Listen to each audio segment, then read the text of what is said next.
یہ حدیث میرے سامنے ہے عن انس رضی اللہ تعالی عنہ قال ان رسول اللہ صلی اللہ علیہ وسلم مر علی غلمان فسلم علیہم متفق علیہ۔ اب حدیث بالکل مختصر سی ہے کہ ان رسول اللہ صلی اللہ علیہ وسلم مر علی غلمان، اللہ کے نبی صلی اللہ علیہ وسلم کا بچوں پر سے گزر ہوا، فسلم علیہم، تو اللہ کے حبیب صلی اللہ علیہ وسلم نے بچوں کو سلام کیا۔ حدیث بالکل مختصر سی ہے، لیکن اس چھوٹی سی حدیث کے اندر کتنی بڑی تعلیم ہمیں مل گئی کہ کائنات میں اللہ کے بعد سب سے عظیم المرتبت ہستی اور سب سے زیادہ شان والی شخصیت حضور صلی اللہ علیہ وسلم کی ہے، اور آپ صلی اللہ علیہ وسلم بچوں پر سے جب گزر ہو رہا ہے تو ان کو سلام کر رہے ہیں۔ اس سلام کے کئی مقاصد ہیں۔ پہلی بات کہ چلنے والا رکے ہوئے لوگوں کو سلام کرے گا، پہلی بات ہو گئی۔ دوسری بات، وہ بچے اگرچہ آج بچے ہیں، کل کو انہوں نے بڑا ہونا ہے تو ان کو یہ ادب کا سکھلانا، دو باتیں۔ تیسری بات، اس روایت کو نقل کرنے کے اندر اللہ کے نبی صلی اللہ علیہ وسلم کی تواضع کو دکھانا، اور حضور صلی اللہ علیہ وسلم بچوں کی تربیت کیسے فرما رہے ہیں۔ اصل جو چیز ہے اس بات کے اندر وہ تربیت کا پہلو ہے کہ اللہ کے حبیب، اللہ کے محبوب، ساری کائنات کے ہر فرد بے پناہ افضل، امام الانبیاء، جن کی قدموں کی خاک ہماری جان، مال، عزت، آبرو ہر چیز سے افضل ہے، وہ ذات جب بچوں پر سے گزر رہی ہے تو ان کو سلام کر رہی ہے۔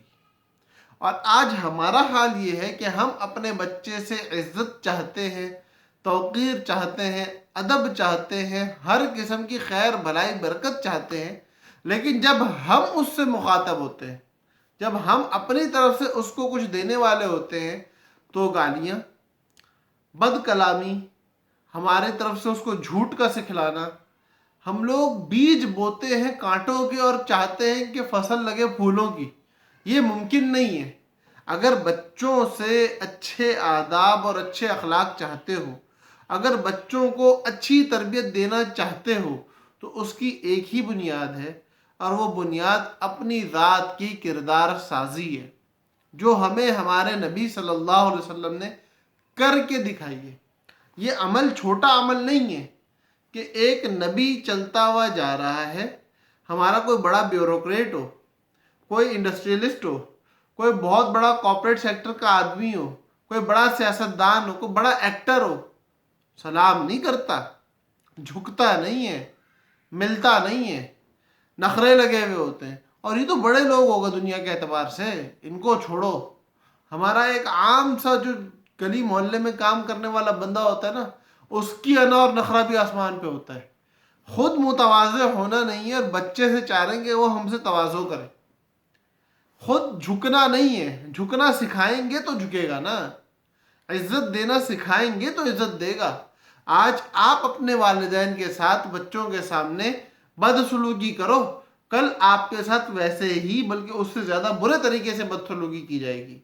اور اگر آج آپ ماں ہوتے ہوئے بچہ جس کو ماں دیکھ رہا ہے، یعنی کہ آپ کی ساس، اس کے ساتھ اچھے سلوک کے ساتھ پیش آ رہی ہیں، بچہ جس کو باپ دیکھ رہا ہے، دیکھو نانا اور نانی کو دیکھنے کا موقع کم ملتا ہے، دادا اور دادی کو اگر آپ جوائنٹ فیملی میں رہتے ہو تو دیکھنے کا موقع زیادہ ملتا ہے۔ تو اگر دادا اور دادی کے ساتھ ماں کا رویہ اچھا ہے تو کل کو بچے کا رویہ ماں کے ساتھ اچھا ہوگا، اور دادا اور دادی کے ساتھ اگر باپ کا رویہ اچھا ہے تو کل کو بچے کا رویہ باپ کے ساتھ اچھا ہوگا۔ اور اگر آج آپ نے اپنی ذات کی معاملات کو ترجیح دے کے اپنے ماں باپ کو چھوڑ دیا تو کل فکر نہ کرو، یہی ہوگا۔ اس لیے اگر یہ چاہتے ہو کہ اولاد فرما بردار ہو، اگر یہ چاہتے ہو کہ اولاد آپ کی ہو، اگر یہ چاہتے ہو کہ اولاد کے اندر صفات صحابہ ہوں، اگر یہ چاہتے ہو کہ اولاد اعلیٰ کردار ہو، تو خود اعلیٰ کردار بنو، تو خود اچھی صفات کے مالک بنو۔ اللہ پاک ہر مسلمان کو ان صفات پہ آنے والا بنائے جو صفات دین میں اللہ کے ہاں مطلوب ہے۔ اللہ پاک ہم سب کا حامی و ناصر ہو۔ اس چینل کو سبسکرائب کر لیں تاکہ آنے والی تمام ویڈیوز آپ تک پہنچتی رہیں، اور ان کو آپ اپنی طور پہ اور آگے تک پہنچاتے رہیں۔ تاکہ جتنے لوگ عمل کرنے والے بنے، جتنے گھروں میں خیر اور خوشیاں ہیں، ان تمام کے اندر آپ کا برابر حصہ ہو جائے۔ اللہ پاک ہم سب کو اپنے حفظ و امان میں رکھے۔ السلام علیکم ورحمۃ اللہ وبرکاتہ۔